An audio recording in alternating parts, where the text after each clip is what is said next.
जय माता दी दोस्तों, स्वागत है आप सभी का एक बार फिर से।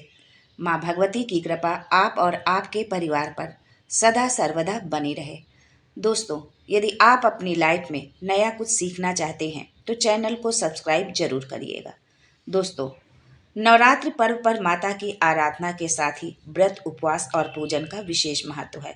सिद्धि और साधना की दृष्टि से शारदीय नवरात्रि को अधिक महत्वपूर्ण माना गया है।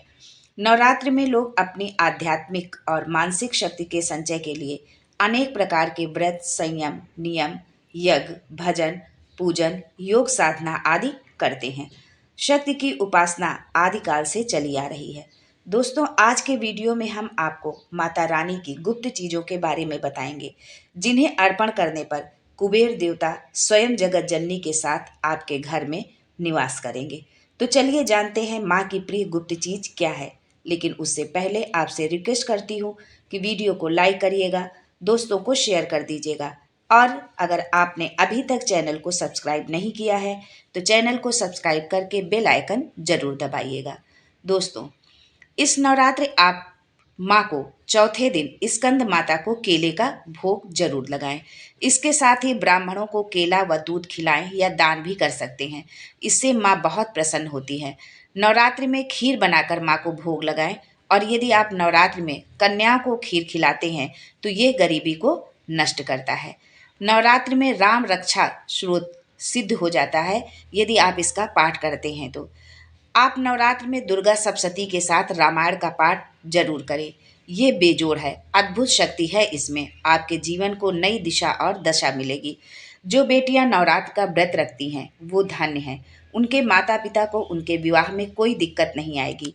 माता सीता नवरात्रि का व्रत रखती थी। माँ जगदम्बा की कृपा से ही उन्हें भगवान राम पति के रूप में मिले। माँ जगदम्बा ने उन्हें स्वयं आशीर्वाद दिया कि जो वर तुम्हें चाहिए वो तुम्हें मिलेगा, यानी जो तुम पसंद करती हो, जिसे अपने वर रूप में पाना चाहती हो, वह तुम्हें जरूर मिलेगा। रामचरितमानस की चौपाई में तुलसीदास जी ने स्पष्ट लिखा है कि मनु जाहि राचेउ मिलहि सोबर सहज सुंदर सांवरो। ये माता पार्वती ने स्वयं सीता जी को ऐसा वरदान दिया था। इसलिए जो बेटियां संस्कारी, सुंदर घर वर चाहती हैं वो ये माता का व्रत जरूर करें। विवाह के बाद बहुत से संकट आ जाते हैं, जीवन नर्क बन जाता है, तो ये सारी समस्या आपके जीवन में ना आए, इसलिए नवरात्रि का व्रत जरूर करें। पूरे 9 दिन यदि व्रत रखना संभव ना हो तो अष्टमी का व्रत जरूर करें। ये किसी वरदान से कम नहीं है कुंवारी कन्याओं के लिए। दोस्तों, माता रानी को लाल रंग अति प्रिय है।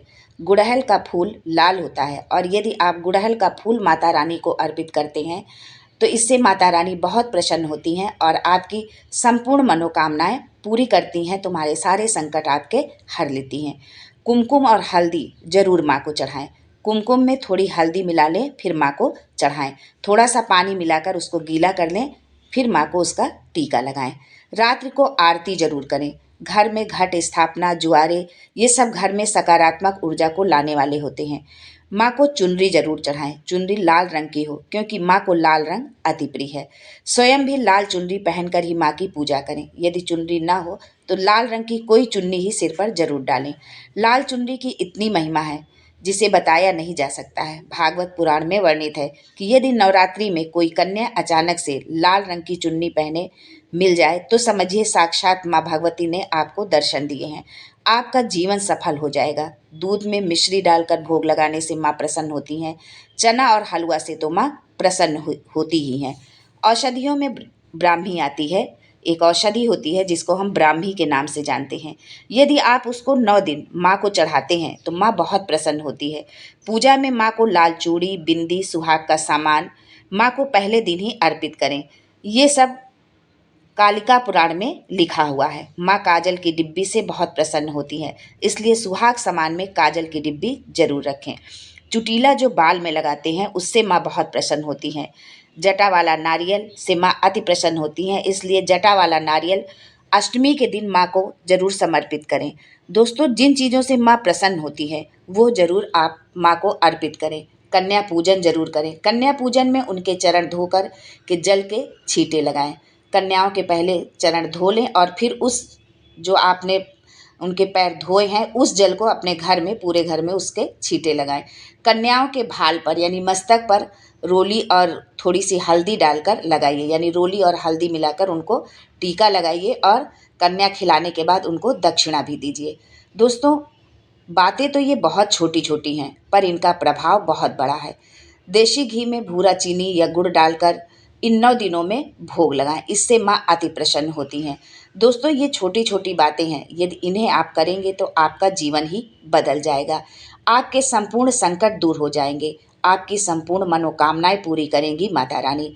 इस नवरात्रि आप जरूर करें ये सब। माता रानी जब प्रसन्न होंगी और जब जगदम्बा प्रसन्न होती हैं तो कुबेर अपने भंडार आपके लिए खोल देते हैं, यानी माँ की प्रसन्नता के साथ ही आपका घर धन धान्य से भर जाएगा। आज के लिए बस इतना ही। दोस्तों, मिलते हैं अगले वीडियो में एक नई जानकारी के साथ। तब तक के लिए जय माता दी।